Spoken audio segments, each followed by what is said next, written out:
Good evening, everyone. Thank you for coming around again to be part of this wonderful program, the JELA Leadership Clinic Series 2. You're welcome. This is the second to the last class, the class 5. And today we are going to be focusing on a very, very important topic, and that is influencing without authority. So wherever you are joining us from, whether within California or within the US or overseas, you are all welcome. As you join, please type your name in the chat box, your first and last name, so that I can take your attendance. My name is Bolaji Bakari, and co-facilitating with me is Yi Lawayi, who is going to be handling the group conversation later. Let us pray. So, Father, we want to say thank you this day. Thank you for how you have kept us individually and collectively as a church and as a group in this leadership clinic. Thank you for all your blessings upon our lives. And thank you for the past 4 classes in this program. We thank you for the time that we have to be here again to be part of today's program. Lord, we ask that you take absolute control.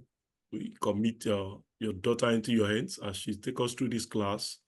We pray, Father, that you give her wisdom and direction, and let everything that will be taught today be beneficial to us in our leadership space and also in our growth. And I dare let your name be glorified. In Jesus' name, amen. Yeah. Amen. Okay, thank you very much. Once again, you are welcome. I would like to invite our instructor for today. She's a doctoral prepared family nurse practitioner and a nursing educator. She has over 10 years experience working in leadership positions in doctoral level, graduate and undergraduate education. She is skilled in evidence-based practice, data-based management, and all aspects of leadership and management. She considers herself a lover of Christ. She's a wife, a mother, a daughter, and a sister. Fantastic. Her mission is to teach, to deliver, and to inspire others. Not to forget that she is currently the leader of all the women in JELA. I call her Momewa. Please join me in welcoming Pastor Oluwaseun Ogunjimi. Let's clap for her. Over to you, ma'am. Good evening, everybody. Thank you for coming. I will try to make this as short as possible so we can have time for some interaction. So I'm going to share my screen right away. Thank you, Pastor Bakari, for that introduction. Okay, so I'm sharing my screen. I hope everybody can see my screen. And I will go from there. All right, so the topic today is influencing without authority. And I'm sure many of us have kind of like visualized the topic and thought about it. When I got the topic, I was thinking about it for a while. That how do you influence without having authority?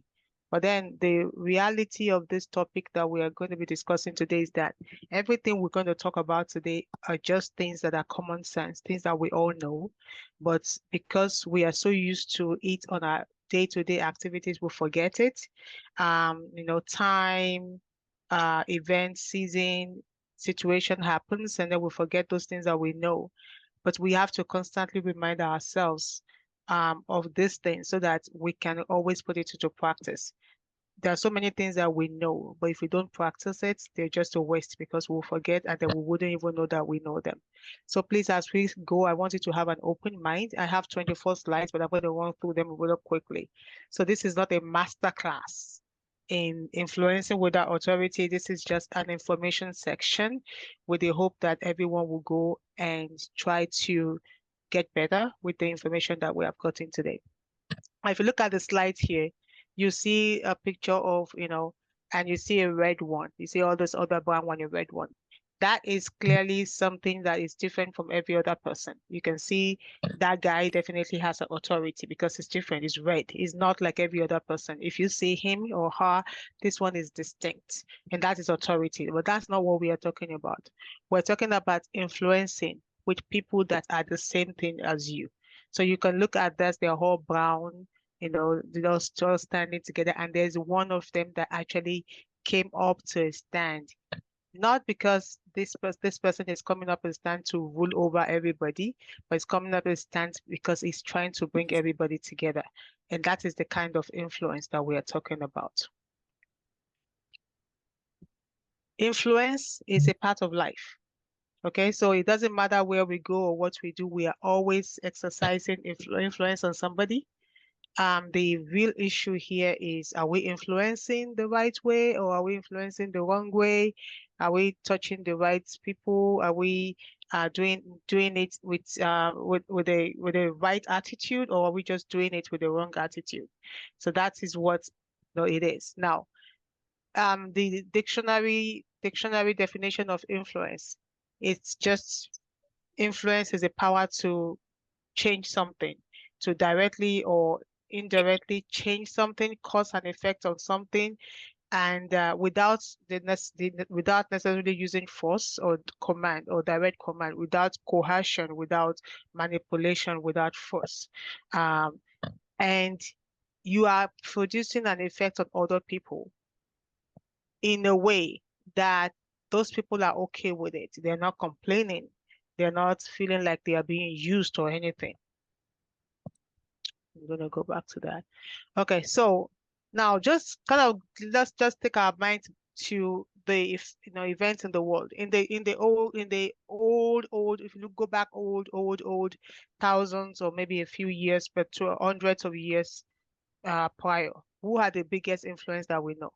These are just the ones that I was able to pick up, and there's something unique about each and every one of them. We have about Einstein, Galileo, Rosa Parks, Martin Luther King, Mandela, Gandhi, Malala, that's a very young lady, Da Vinci, Steve Jobs, Florence Nightingale.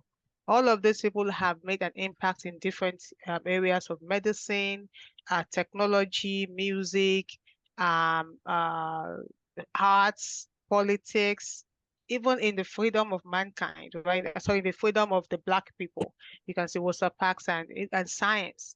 Now they add their own kind of influence. Now, is this the kind of influence that we are talking about? Maybe not. Not all of us are going to become Steve Jobs. Not all of us are going to become Da Vinci.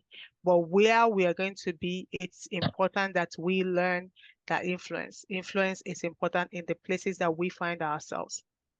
Other world greatest, I was going on Google and I was looking at world greatest influencer, and these are the names that came up, and I'm like, how are they influencers? But they are influencers. They are influencing people. They are touching people. They are changing people's thoughts and processes. They are changing the lifestyle. They are changing people's habits. They are changing people's eating habits, dressing habits, caregiving habits, fashion habits, even training habits. These are really big influencers in the world. Like I said, this is not where I'm actually going, but I'm just telling you that influencing has different levels, and there are influencers that are considered the greatest. There are some influencers that are considered not, some of them are not even positive influencers. So if you look at Kim Kardashian, what will you want your children to learn from them? But yeah, these are people that are influencing millions and millions and millions of people all over the world. Now, that was in leadership. This is a leadership training, and we talk about leadership all the time. We have to understand that there's no way we can talk leadership without talking about influencing. When you are in the leadership position, you are influencing people whether you like it or not. So if you find yourself in a leadership position and you do not know how to influence anybody, that's a very disadvantaged place to be, because that leadership position is not going to last. It's because influencing is something that is intrinsic part of being a leader. And that's according to Christine Lind. Now, let's go to, now we'll talk about leadership is part of being, is part of influencing, right? So if you're a leader, you need to know how to influence if you're a leader.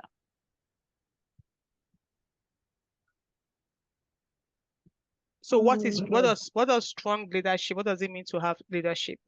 So when you are thinking about leadership, you need to ask yourself, who am I? Who are you? Right? Do you know how to make, create relationships with other people? Or are you somebody who just want to be by yourself the whole time? Like, okay, I don't want to talk to people. I don't like to talk to people. I just like to be by myself. Is that the kind of a person you are? Or are you able to make friends? Are you able to turn your, enemies into friends? Are you able to know where to draw the line? Do you know when to draw boundaries? Do you know, are you a honest person? Do you tell people the truth? Not like just tell them things because you think that's what they want to hear, but that is manipulation. And do you have a story? Because if you don't have a story, people don't have something to relate with. So do you have a story? That is what constitutes a good leadership. Now I'm going to try to move the leadership back to our topic today, influencing. So just follow along. Now, so now that we know that influencing leadership is about influencing, and we know that in order to be a leader, there are some qualities that you must have. Now you have to ask yourself some fundamental questions. No, I mean, do I have what it takes to be a leader? And those are questions we need to ask ourselves. We don't just um sublime into leadership. We don't just glide into leadership. Leadership just doesn't just come and you just wake up one morning, you're a leader.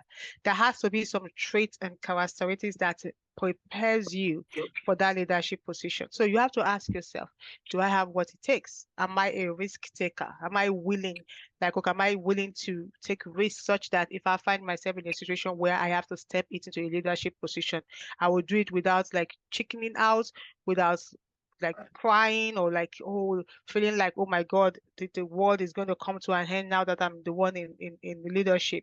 If my boss is not around at work and I'm asked to come and lead a project because my boss may be called out sick, and I'm gonna give you a life example. There was a time when I just finished nursing school.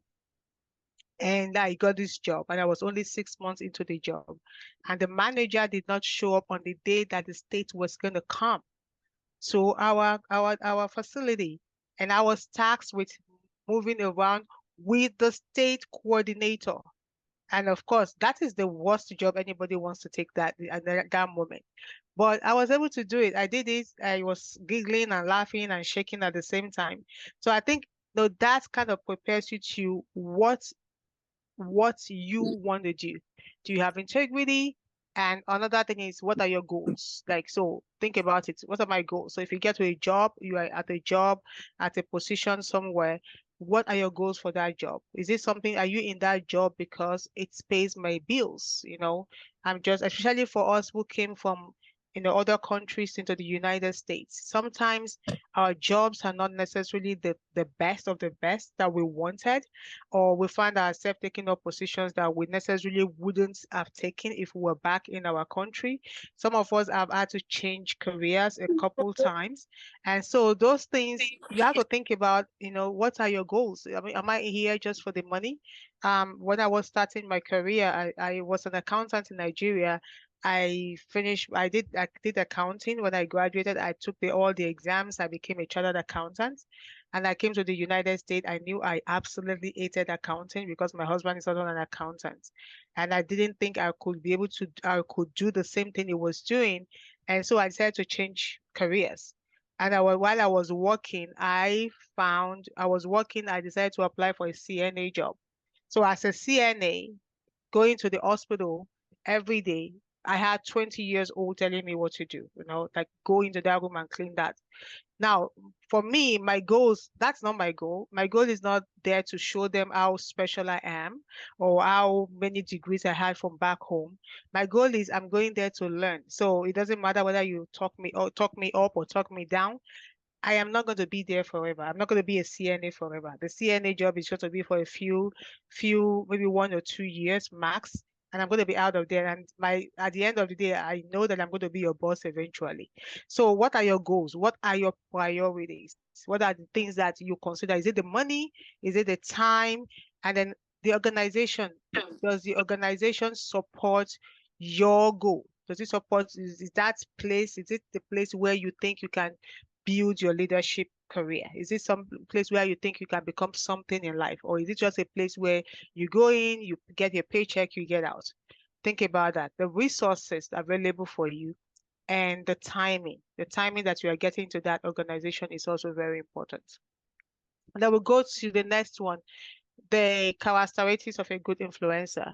You know, are you able to build relationship and trust?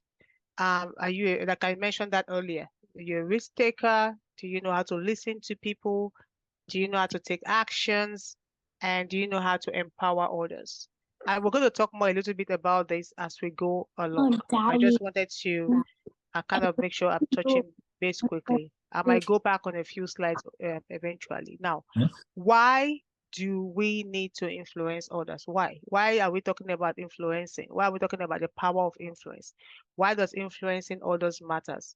Because the world is changing. The world is changing. The world has changed from what we used to know to the world has become like a more global, a place where the needs are different. So organizations are changing, right? They are taking out the middleman. So before you have manager, assistant manager, senior manager, senior manager, then you have director, then you have senior director, you have all of this hierarchy. They are taking all of those things out little by little. They are flattening the organizations they are trying to save cost. They're trying to make sure that there's much more efficiency, removing bottlenecks and all of those. And COVID was a big event that kind of allowed that to happen. And you can see that even like if you go to a place like Amazon, there's so many managers. So if one manager cannot say they are more important than the other one. If you go to like Walmart, there's so many vice presidents that you can't even, like, if you say you're a vice president, they just look at you. It's not even something special. If you go to like JP Morgan or all those banks, if you say you're a vice president, nobody looks at you twice because it's a normal thing. But if you go to like other organizations that you say you're a vice president, they look at you because they know that to attain that kind of a position takes a lot of work and grit. So they will respect you more because, wow, yeah, you're vice president of, this, so. And if you're vice president of JP Morgan, yeah, there are so many vice presidents. Vice presidents are like, you just take it anyhow. So, then outsourcing of assignment. If you're a nurse, if you work in nursing home, if you work in the hospital, you can see that there's so many agencies now, like organizations are not hiring full-time as much anymore. They get a lot of agencies, they get a lot of people coming to work for them because they don't want to pay overtime, they don't want to pay insurance, they want to avoid as much cost that comes with workers' compensation and stuff. And so that's it. And then another thing is ability to influence is more valuable. So if you're able to influence now, your input is much more valuable because people are trying to hire internally now. People appreciate internal input versus external. I remember 10 years ago when everybody was getting MBA degrees in nursing. So they will hire an MBA holder to come and head a hospital or to head a nursing a unit. But the problem that they were having then was that you have this lady or this man in high heels and looking in straight, nice suit and shirt that is just walking around telling everybody what to do. But then when there is a problem, they don't know how to even start an IV. And that was a lot of problems to see that we have all these young people that are getting all these big positions that have no idea what they are doing. And we have people that are working in the organizations with 10, 20, 15, 30 years of experience who could have been in that leadership position, but because they were like not like putting themselves forward, we have all these people that have absolutely no idea leading and then messing things up. So now they are rewarding. So now what I learned is that over time they realize that, okay, you are destroying the nursing system, the nursing world with all this. And so they started replacing those people with people who actually have they have they have the qualification, they have the experience to take on the work. And that's what this does. Ability to influence is much more valuable. It's a use for leadership selection. It's a selection criteria, and it also for our own personal goal. So now when I go into influencing proper now, Now, there are two categories, and I'm putting into two categories. You have to understand that there's organizational politics, okay? So what works in Walmart doesn't work in Target. It may be the same organization, retail, whatever, but it doesn't work the same way.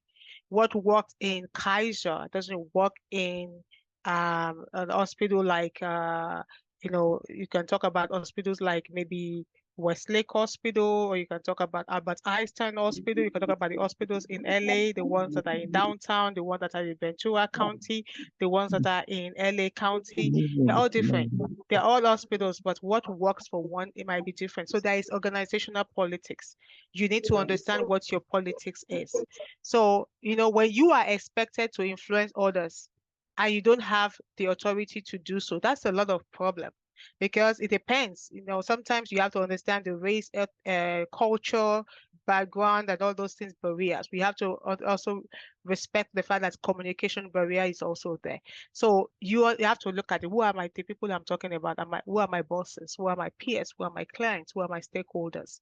And then when you have identified the politics, then you can now understand what kind of model of influence that you want to utilize to be able to do what you need to do. So I'm using the Cohen-Bradford influence model. Is the author of Influencing Without Authority. It's a very good book. But it's very, very cumbersome. So, but just what I got from it is, there are 6 models, and I'm going to just quickly highlight them, then just go forward. Everyone is your friend, right? You have to look at it as everyone is my friend. And if you go to work in the morning, don't go to work with the mind that, oh, these are not my people. I don't like these people. I like these people. Go to work with the mind that everyone here can. If they're not my friend, yes, they can actually be my friend at some point. I just need to look for things that we have in common. What are your goals? I mentioned that before. And then you look at the world of the other people. Who are these people? What is very important to them? In some culture or some workplace, respect. There are some, because of the cultural background, culture of respect. When you respect them, they are happy. Some people don't. When I came to the US, my husband, I was telling my husband that, if a 70-year-old person tells me, call me by my name, I just look at the person, I'm like, why would I call you by your name? So when somebody is older than me at work, I call them by Mr. And because I feel like where I came from, I can't look at a 70-year-old man and just Greg. I just say Greg, Why some people appreciate it, some people like, no, just call me by my name. Yes, but you still have to understand the culture. Some people will appreciate the fact that you respect them. What are their currencies? So currencies is what language do they speak in? I remember when we were doing the Proverbs, the book of Proverbs, I remember some of the things that was discussed is some people like to take food to work. They share food at work because food is something that they talk about, and they, like Indians and the Filipinos, when you talk about food, it kind of brings everybody together and they talk. Well, if that works, what works, think about it. Then the relationships, and then how do you give and take? Positively. Now, so if you are influencing when nothing is at stake, so you are just being friends with people at work, there's nothing at stake, your promotion is not dependent on the people that is working with you. You're not worried that somebody's going to say bad things about you. You're not worried about somebody writing something bad about you. Yeah, you can say, I am a work in progress. Yeah, you can do whatever you want. You can take it one day at a time, slow and steady wins the race.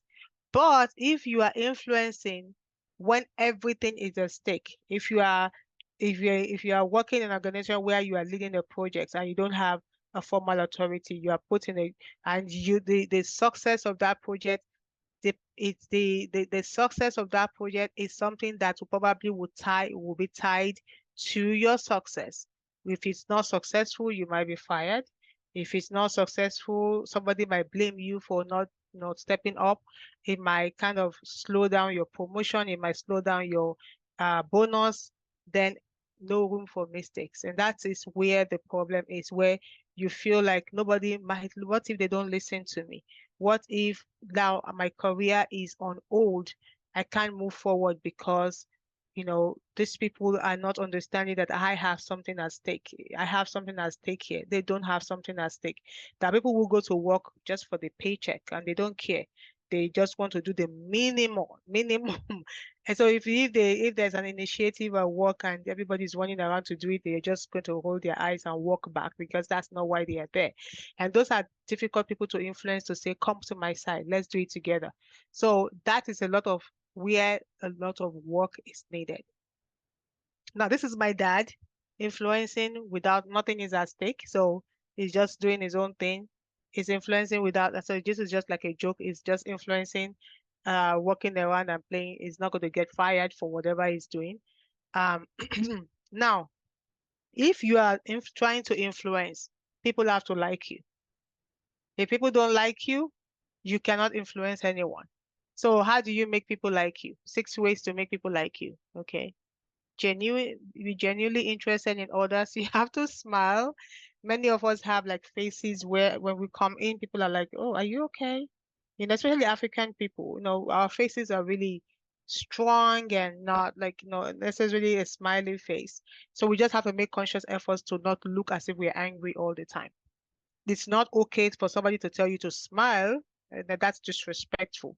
But it's good for us to be self-aware and make sure that when people are looking at us and looking at us, they're not looking at us, they're not coming to us and say, "Are you okay?" Or and then you have to keep telling them, "No, I'm not okay. That's how my face is." Well, if your face is always looking as if you're sad or you're miserable or you're angry, you need to start fixing that face so that you will not, or people will not always come to you, approach you. Because I mean that's stressful when people come to you, "Are you okay? Are you okay? Are you okay?" And you're like, you have to tell them, "No, I'm okay. I'm okay." Then you have to find a way to fix that face in a way. Remember people's names, learn to listen appropriately, make people feel important. Now, the flip side is if you don't want people to like you, these are the things you want to do. Spend time condemning and criticizing them.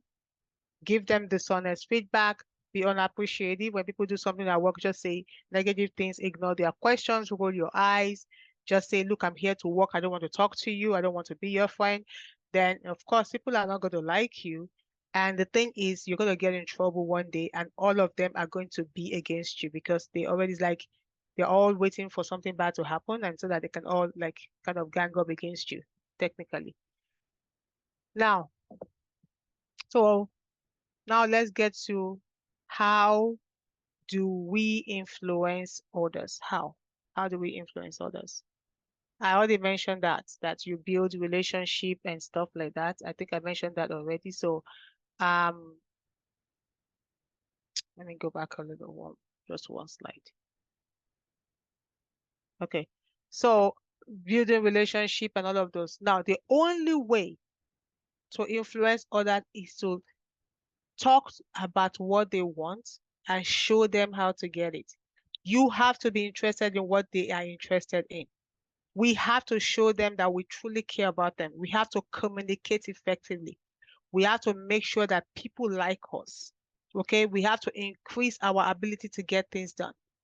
People have to see that we are hardworking, that we are genuinely interested in the advancement of the organization or even of the people that we are talking about. We have to try to become an efficient leader, and we have to be do our best to be successful in any social situation. Because if we are not influencing anybody, it's mostly because our beliefs are different. Our emotional, maybe you lack emotional intelligence, and sometimes people think that is disrespectful, but it is true.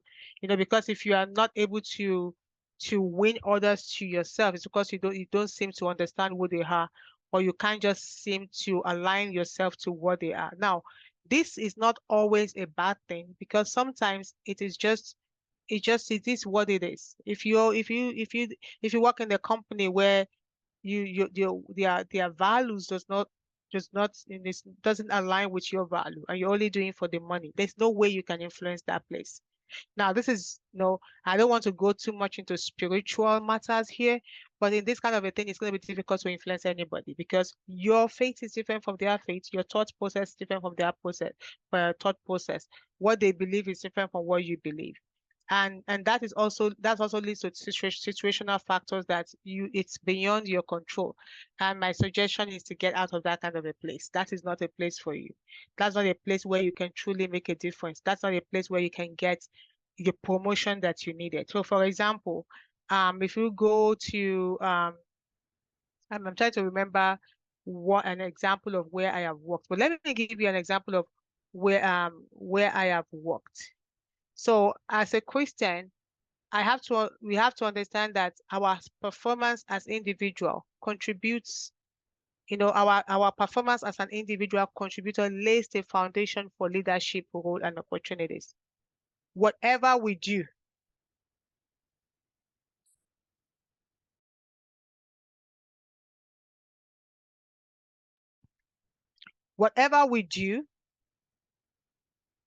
is laying the foundation for a leadership role. If you remember the story of the 5 talents, the guy with 1 talent didn't do anything. The guy with the 5 talents collected everything from him because that person was able to show with his 5 talent that he is responsible and is able to get things done. Okay. Now, let me go back to, there's something I'm trying to get back to here. So I wanted to give an example. Okay. So now, I wanted to give an example. So the job that I said I was only 6 months in, when the manager did not show up and I was made to walk around with the person that was going to come and supervise, come and inspect our facility. That's the day before. It was 2 days before. The manager was sick. They didn't show up at work, and all the people that we work together, they've been nurses. At least most of them have been nurses. The one that probably the youngest nurse will probably has a 5 years experience. I only have 6 months experience. But because I had, this attitude, I've been in Nigeria. I've been working in Nigeria for a long time. That's not my first degree. So nursing is just one of those degrees. So it wasn't like I'm just coming into the workforce. I didn't know what I was doing. So when I got there, I was maybe about the only Black person. A lot of them were Filipinos and whites. And we do have 1 or 2 African Americans, but they were CNAs. But when the manager did not show up, one of the things that I did was, when I got there in the morning, I was like, okay, our manager is not around. We don't know what to do. Usually she gives us the responsibilities. You do this side, you do this side. These are your patients. These are the days. And what I just did, I just distributed the work. And because everybody was waiting, manager is not here. So I said, why are we waiting? We need to take care of patients. So I said, okay, you do this. And there were 2 girls that were pregnant. And I said, look, you are pregnant. You cannot take care of any patient today. Sit down at the desk and you do this. And I gave it. And the other lady were looking at me and I said, yes, she's pregnant. She should be sitting down and doing something else. I didn't know that while I was doing that, the DON was standing by the door watching. The DON was watching the whole time as I was delegating the work to everybody. So when I finished delegating, I said, okay, I'm going to take so I told them I'm going to take where there's a side with 7 rooms. There's a side with 10 rooms. There's a side with 7 rooms. There's a side with 5 rooms. I said, I will take the one with the 10 rooms. And then don't worry, when I'm not able to be done, I'll bring you guys to come and help me. And they were all shocked that I took the highest work. I gave them all the smallest work. I took the highest work. But the DON was standing at the door watching. So as I was giving the meds and going, I was just like, hey guys, get things done. She came to me and said, oh, well, and then she said, I want to see you. I was afraid because she said she wanted to see me. I was like, what did I do? At the end of the day, when I went to her office, guess what she said? She asked me if I wanted to be the manager of the floor. That was what she said, because she said the manager, because had not shown up for like a week prior, but it was because she had an accident and she wouldn't be able to come. So, and they needed somebody to be there when the state shows up. And that's how I became manager overnight. I came home and I told my husband was like almost like blown away. How did that even happen? Nobody knew how it happened. I was only 6 months into that job. I became the unit manager of a floor. So I think, and that's how I said, like, our attitude, our behavior. And if you remember Joseph did not just teleport from being in the prison to become prime minister. If he had relationship everywhere he went, he helped people, he talked the language of people, he interpreted people's dream. There was no place in the Bible where Joseph was not an influencer wherever he went. So the issue is it may not necessarily translate into money, power, and all of those, but having those right attitude every time, when the opportunity eventually comes, it will be easy for us to translate into that because of the fact that we have been influencing and helping people along the way. Now, I'm going to go to, and I did say that, now the last mile in getting anything done is convincing others to go along. Now, I'm going to round up now because we don't have a lot of time. The takeaway from this lesson is that influence does not depend on titles or power. It is not because you are called the CEO or CEO. There are so many CEOs that are not respected. And there are so many CEOs that just made themselves the CEOs. Nobody made them CEOs. But no, it does not depend on your power or title. It is just something that you have to develop within you to be able to relate with other people. Influence is essential in our personal and professional life. We need to be able to influence others, even at church. Okay, so if you are leading a department and you are not able to influence everybody in your department, maybe you should be leading that department. If you are in a place and you are always arguing with everybody, maybe you shouldn't be there, because you have to be able to balance the relationship between you and the people that you work with. Now, people who are successful influencers, they build relationship, they build trust. They get to gain buy-ins from the people that are working with them. So you need to not lie to them, because it's not about use and dump. We have people who have tried to influence people. I remember there was this, I don't know what they were trying to do in Nigeria, where they were rallying and people were like protesting something, stop ISIS or stop. So I can't remember what they were stopping that time. And then people will stand up and they will talk and people will clap for them. And people thought, oh, these are people that will have our backs. But at the end of the day, these same people who are supposed to be leading and helping to kind of create a youth a youth kind of alliance where youth are able to stand up against violence in Nigeria. These people use the opportunity to travel out of the country. So they all japa, basically. They all decided to seek asylum, saying, oh, using that event. And the people who trusted them to lead them are left alone. That is not good. That is a manipulation. That is not good. That is taking advantage of other people. And that is not an appropriate way to influence. While people use it, we as Christians or people with integrity are not expected to use that as our ground for influencing or to gain power or to get into a leadership position. Okay? Now, the action here is that we need to inspire others to act. We do not manipulate them. We do not coerce them. We do not punish them. We do not threaten them. We need to do it with kindness of heart. And then things will, kind of go in the right direction. Now, so this is my last slide. Reflect on what is the difference between influencing and manipulation. And I just mentioned that. How do you influence without manipulation? You need to think about it very well and also figure out which one works best for you. Like I said, it's not every place that works for everybody. When we make up our mind to be an influencer, we need to look at the stakes, the things at stakes, and how much are we willing to put into it? How much actions, how much activities are we willing to put into it in order to be able to make that difference?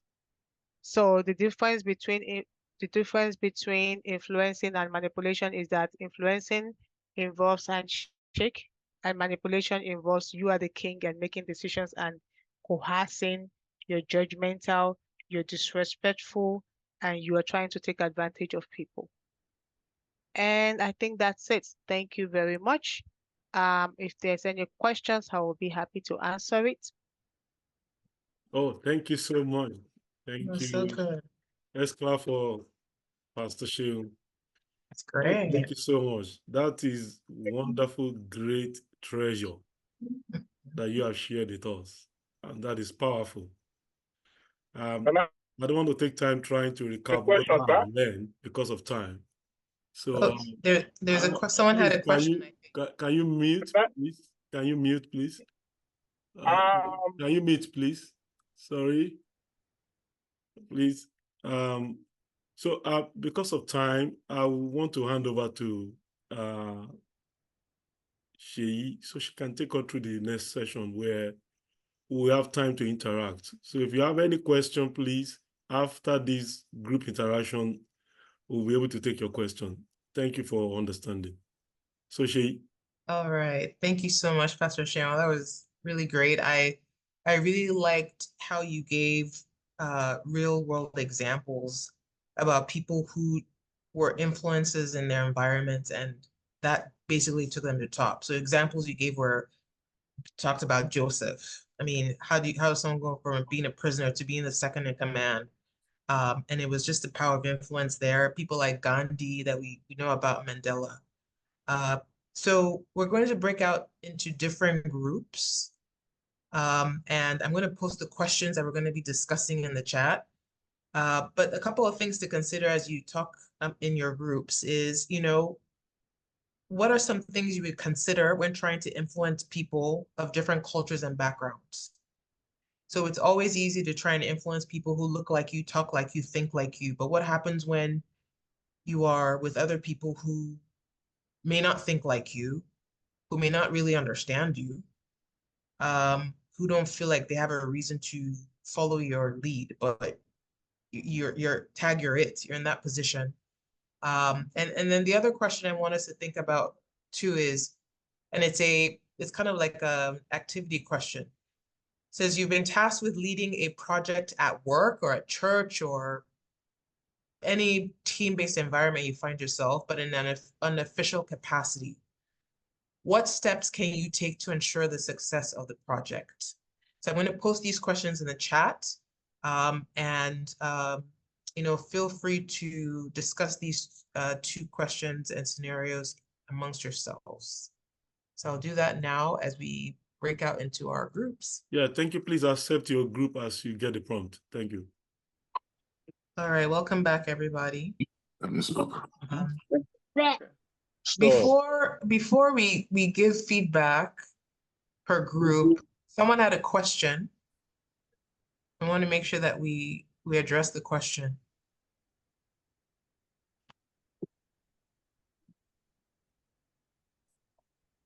No. Someone was trying to ask a question. I didn't think I got that person. Was that Wale or what? No, not me. Okay. Oh, I was trying to ask a question. Oh, yeah. Okay. Yeah, my name is Sunday Uluwukere. I wanted to ask the last speaker a question. And the question goes like this. There is this dichotomy, going on, or let me say a debate going on. Some people will say leaders are born. Some people will say, no, leaders are made here on earth. I just want, a take on this issue, whether leaders are truly born or whether they are made, on earth here. That's my question. Thank you. Do you want me to answer it? Yes, please. Okay. Yes, please, Pastor Shem. Well, I mean, leaders are born truly. For example, so the King of England, his children are born leaders, whether they are good or bad. They are leaders. They can assert their authority however they want to do. But in terms of the real leadership,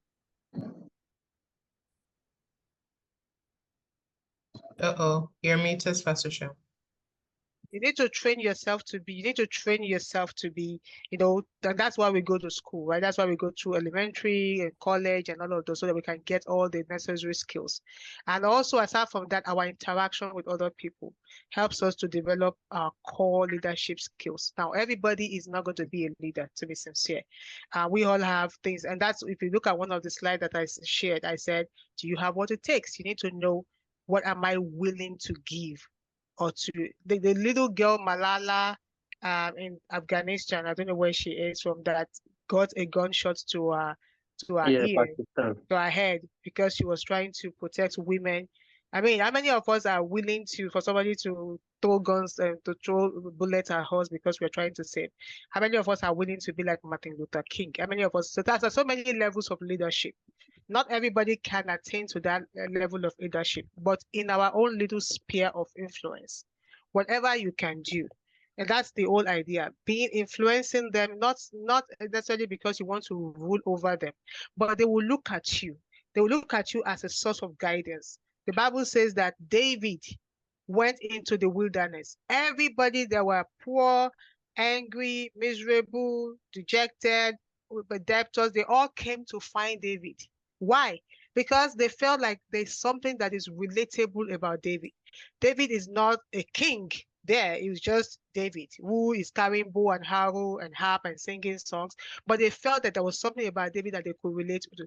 And they went and there were 400 people that were nobodies. And David turned them into warriors. And that is the kind of leadership we are talking about, where out of nothing, you're able to create a people who now believes himself. And even if you're just being the leader in your own home, to your family, to your siblings, to your parents, to parents leaving an example to their children, building their confidence, that is also leadership. So on a big level, yes, leaders are born. If you're a king, if you are in place of power, we have a lot of people who have no right being leaders that are leaders because they are born into it. But leaders are made. The reality, the authenticity is having leadership that are made through hard work, practice, education, mentoring. I'm not sure if that answered your question, but. Thank you. All right, so we're going to, get some feedback from the breakouts. So remember the questions again, they're in the chat. So what are some things to consider when trying to influence people of different cultures and backgrounds? That's one. And then the other is a scenario. You've been tasked with leading a project, but in an official capacity. What steps can you take to ensure the success of the project? So I open up the floor to anyone who, from each of the groups, who wants to share some of what was discussed in your groups. How many groups were there, Pastor Bowen? Yeah, we had 7 groups. Oh, I'm not sure 7. we were able to take all 7. So All right. Okay, so who wants to go first?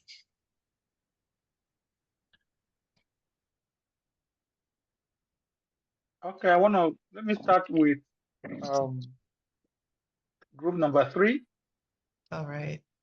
And we were able to deal with one before the time. So we'll be talking about diverse in nationalities and belief. When you find yourself in that group, how do you try to influence? So we're saying that if we find ourselves in that situation, I will give ourselves like 2 scenarios. One is maybe you just find yourself in an unknown language, and you maybe from here you find yourself as a missionary in China. You don't know the language and you don't know the people, and then how do you deal with it? And again, we brought it down to specific. Assuming you go to your job tomorrow and you find yourself seated before you is another person that you don't know before. How do you break the ice? So we're saying that we said that we'll try to find a connect to break the ice, and that connect could be a language. Our brother said that language is a common ground. That how he was able to do it when he finds someone that he doesn't know that understand him is to ask a question. How do you say this in your language? And he will just tell you this, and then you will say it, and then try not to forget it. And if you find another person from that kind of nationality, you just speak it to that person, and before you know, a conversation will issue. And finding a connect also is to get ask a question, and you will be surprised what you get from there. One, we also said that we try to go with the kingdom culture to adapt. If it were Jesus Christ, how will he adapt in that question? Then what came to mind was the discussion Jesus had with the woman at the well. She never met her before, but the object of what that woman was doing at that point was what he used to ask a question. And then that was how that question got expanded, and they were able, at the end, he was able to win that lady. Another thing we said was uh, to pray when you get a situation like that. You pray and ask God to lead you. One other thing for you to do is to be kind and be cheerful, not to be asked, are you all right? And also try to be the first to break the ice. At times we come to a place and we are expecting the other person to greet or to ask, and then we're surprised that the person is not talking, and we keep a whole long silence to the extent that if the person now break the ice, you'll be ashamed. They don't want to be ashamed of that. So let's try to be the first that break the ice when we come to a situation. God helping us, we'll be able to do that. So if you find a project, first of all, is to know the the people that are in your team and learn their skill, know what the person is able to do, each person is able to do, and assign responsibility according to their skill and their ability to do what they're able to do. And also be involved in that project. Not they want to see you as a servant leader, not just a boss. Let me stop here. Thank you. Are you sure we're not in the same committee, same group? Because you're repeating everything we said. All right. Well, okay, for my group, I had 4 people, and I had, I don't know where you found Pastor Wally, but that is a plus. But, you know, we said the same thing, servant leader, trying to connect, being humble, having emotional intelligence. So he has spoken about being a servant leader. He has spoken about learning how to connect. The other things we said was that try and have emotional intelligence, because sometimes you won't be the leader. So you have to find a way to connect. So you have to, you know, find something to allow you to be able to break the ice, which was another way of breaking the ice, you know, because sometimes you won't be in group lead. It's going to be a contemporary, you know. So how do you have to learn to, servant leader means you have to be involved. So don't just go there and start backing others. Lead by example, you know, right? So that in short form is what we spoke about, unless somebody else wants to add anything from my group. All right, thank you. So that's 2 groups so far. Go to the third group. Go ahead. Good evening, everyone. This is Francis. I'll be speaking on behalf of Group 1. In addition to my group, we focused on the second scenario, and a good number of the points that were raised earlier were also discussed in my group. But from the notes I took, we zoned it down to, okay, clarity of the scope/goals, learning the strengths and weaknesses of team members and take advantage of it in the work delegation / clear assignment of responsibilities within the team, understand the culture and group dynamics. In addition to that, respect differences, be humble and be a servant leader, supportive check-ins, setting performance targets. And those are the points we made in my group. I don't know if I missed anything. Someone from my group can add that to what we had. Thank you. Thank you. Fourth group? That's Group 1. So we had group 1, group 3. Okay, Sister Stella can speak, or Brother Ferry can speak for a group. all right.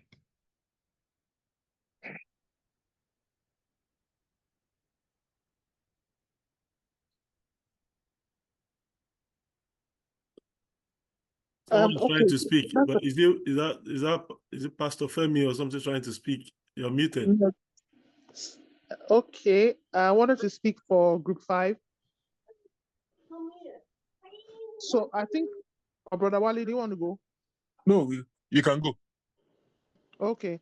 Well, we looked at most of what people have said is what we looked at, but we also looked at the point where at the fact that sometimes when you're trying to influence, it might be discouraging.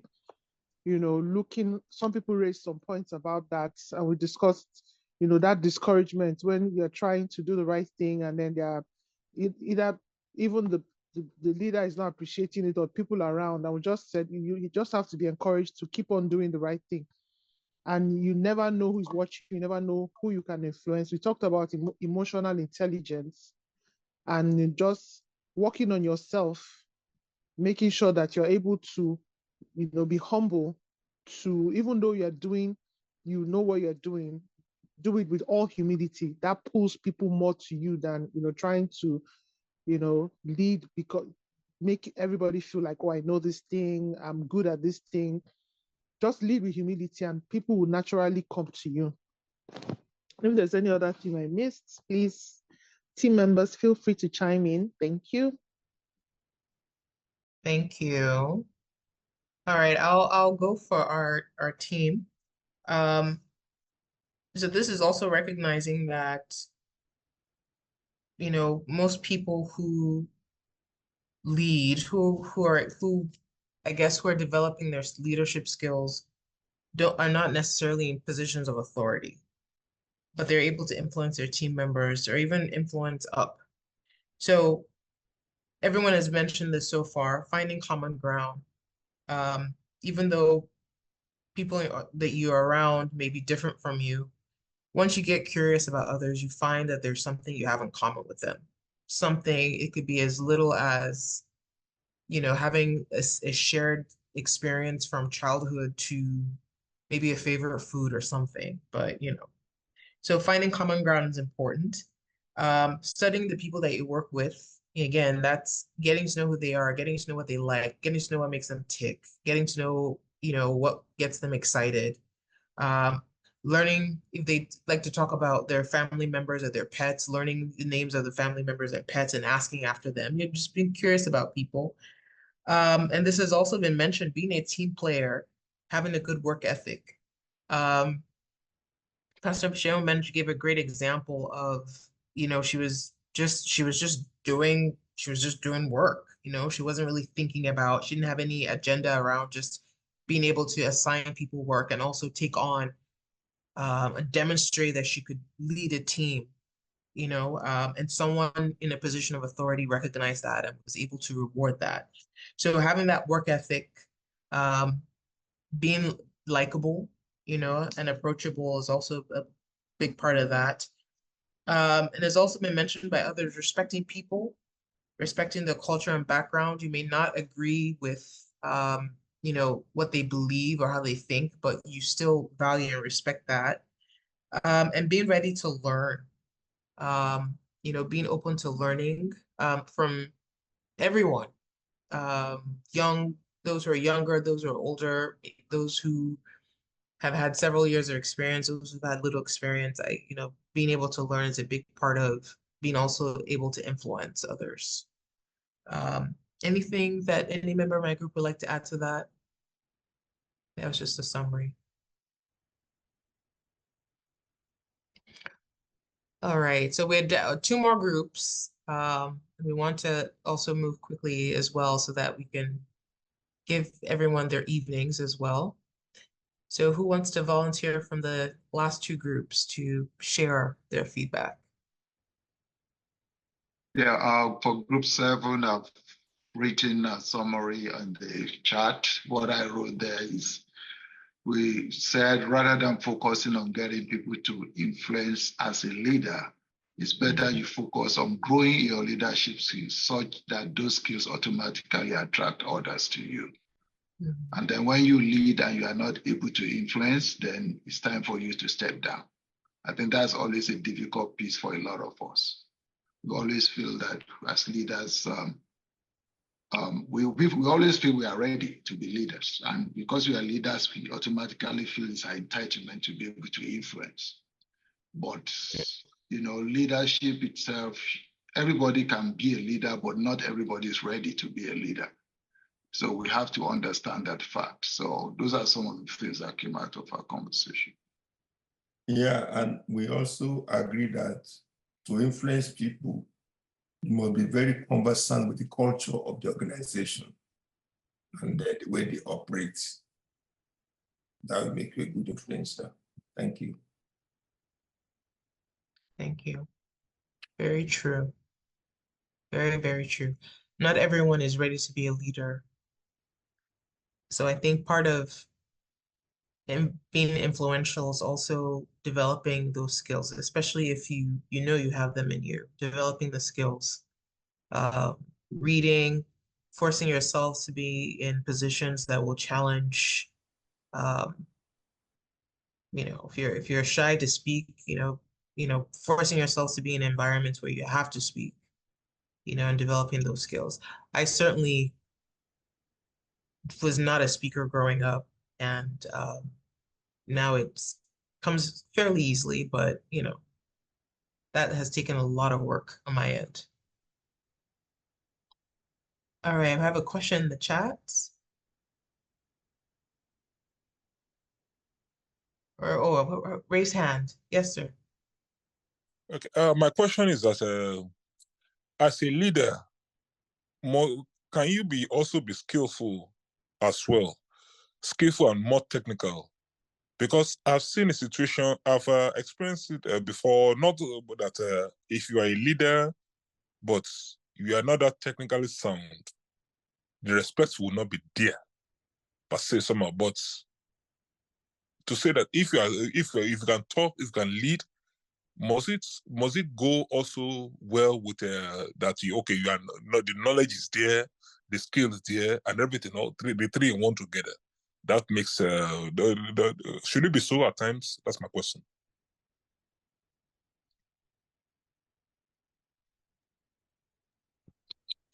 Any I can take, quickly Pastor answer Shea? that if you don't Go mind. ahead, Yeah. please. So it's being able to be a leader and a skillful person, it's a plus. And I'll give you another example. So wherever I work, when I was working bedside, the reason I was able to always lead CNAs, everybody to listen to me is because when they complain. So if you complain and you say, oh, that bed is too dirty, or that patient is too this, I will go into that room with you and I'll tell you, let's go do it together. And then it takes, I will say, let's go. I will show you how to make the bed because I've been a CNA before. So even as a manager of a floor, I can do the work of a CNA. It doesn't look dirty to me. I don't feel like, oh, I can't do it because I've done it before. So, the fact that you're able to do that, they respect you even more, that you have that hands-on skill versus, oh, go and do it. Oh, well, it's not that difficult. Because if you're telling somebody that something is not difficult and you are not able to do the same thing in the same amount of hour that you expect them to do it, then you're not a good leader because you are putting a lot of pressure on people, the same thing you are unable to deliver. So I think it's a plus.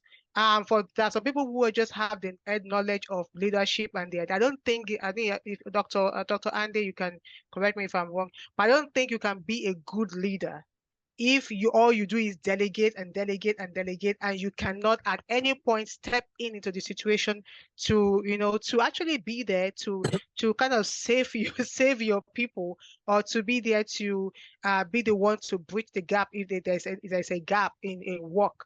So I think it's a good combination. I mean, if you have that, it gives you an edge over everybody else. Thank you, Dr. Ogunjibi. Can I add something to what you just said? Yes, sir. Okay, thank you, Ma. Thank you for that wonderful contribution. I align with your contribution. I just want to add one or two things. To be a leader, one has to be very, very strategic. You must be a kind of a person that is strategic in thinking, strategic in planning. You know the problem even before the problem, show forth its face. and you are able to prepare solution, before even people start calling for the solution. Without being strategic, one cannot be successful as a leader at all. And, you must be able to read the mind of people that you lead, the mind of people that are your followers. When you are able to, read the mind of people ahead of even them coming to you, then you got all, their support and everything. That's just the simple thing I want to have. Thank you. Thank you very much. I believe we have one last group.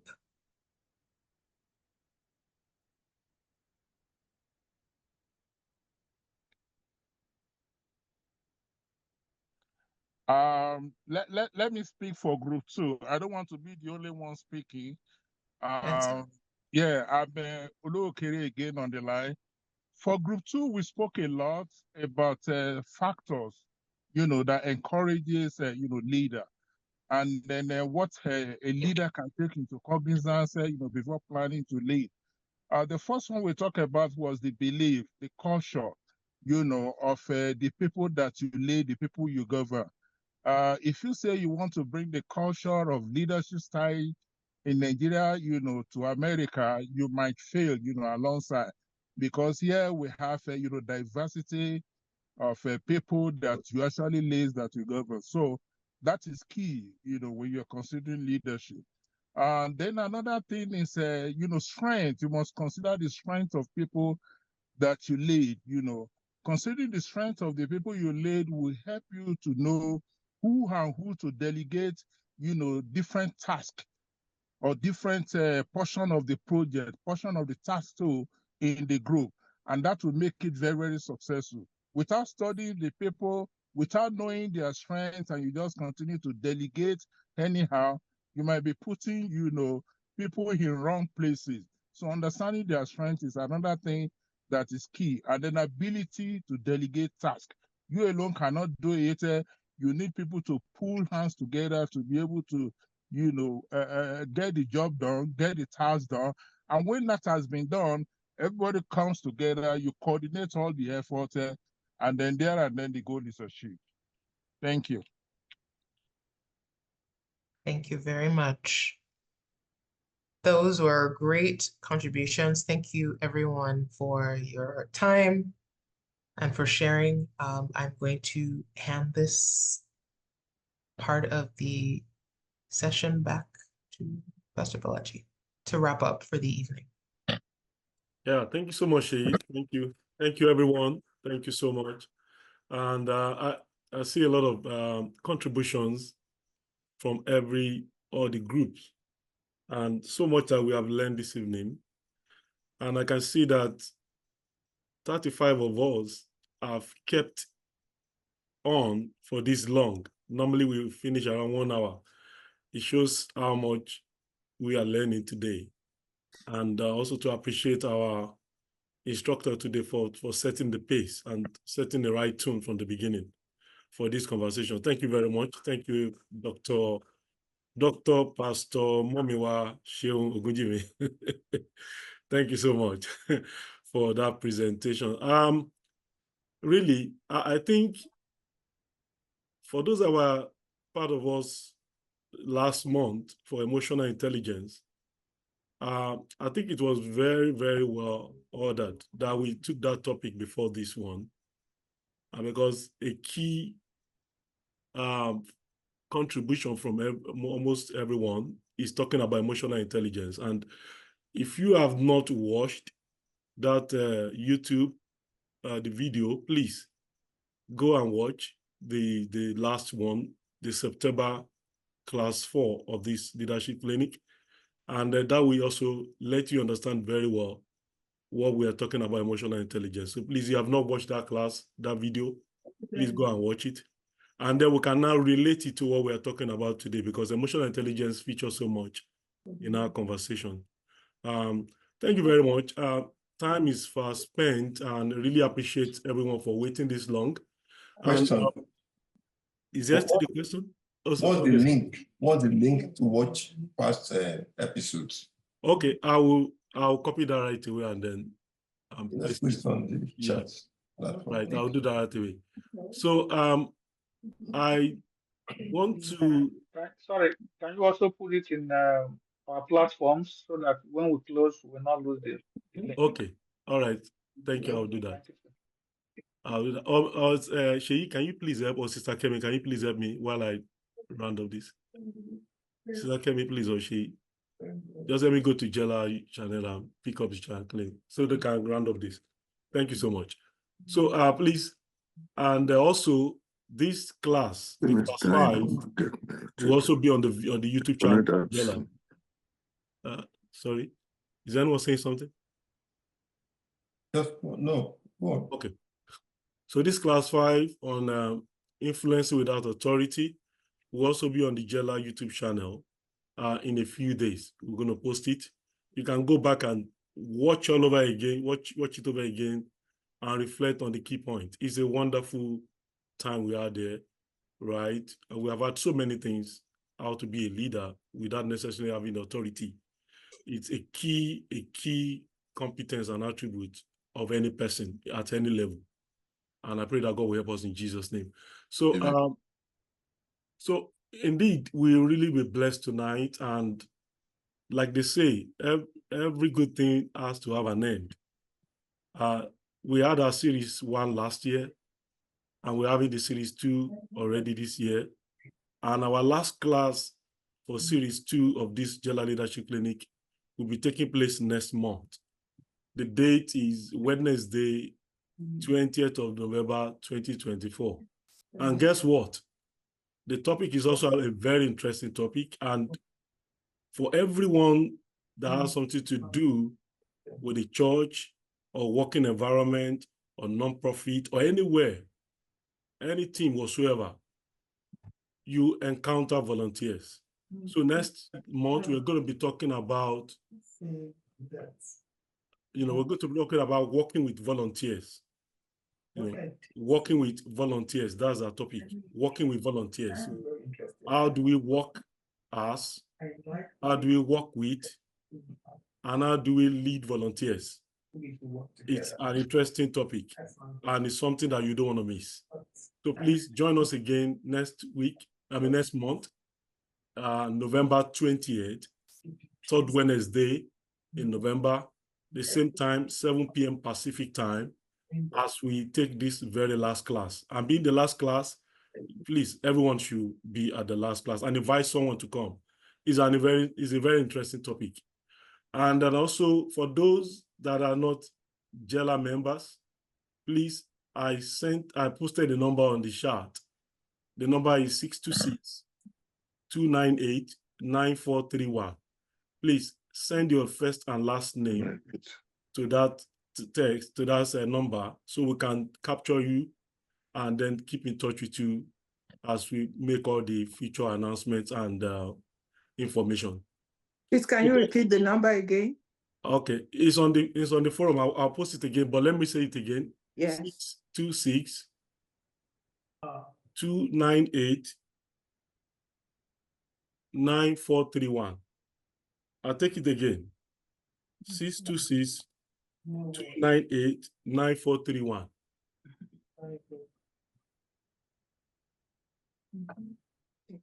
626-298-9431. So please send your first and last name there, and then we'll keep you in the loop of future correspondence on this program. It's a very wonderful program. We thank God for that. Really want to appreciate our instructor again tonight. I want to thank everyone for coming around. I want to thank the team, the implementation team. That's Sheyi, who facilitated the group discussion. And I also have Pastor Kemi also, who is our focal point for publicity. We have Pastor Remy, who always ensure that we have this thing published. The technology sounds and is well for us to have this video playback.